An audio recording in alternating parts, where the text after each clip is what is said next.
Driver নাই, যাত্রী আহত হয়ে পড়ে রয়েছে, হেল্পার মারা গেছে।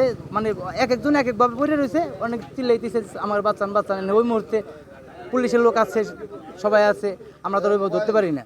সকলে মিলে আমরা উদ্ধার কাজে নিয়োজিত থাকা অবস্থায় ওখান থেকে পিছন থেকে একটা গাড়ি এসে পুলিশ সদস্য কয়েকজন সহ আমরা যাবো ওই সাইডে পড়ে যাই। একজন আমাদের পুলিশ সদস্য খুবই আহত। প্রাথমিক ট্রিটমেন্ট শেষে সেখান থেকে ডাক্তার ঢাকা মেডিকেলে রেফার করেন। পরে আমরা জানতে পারি যে ঢাকা মেডিকেলে নেয়ার পথেই আসলে উনি প্রাণ হারান। সংশ্লিষ্ট যে বাসগুলো সেগুলো আমরা আটক করে থানা হেফাজতে নিয়েছি। যানজট ছিল, দীর্ঘ যানজট আমরা নিরসন করেছি এবং পরবর্তী আইনগত ব্যবস্থা প্রক্রিয়াধীন।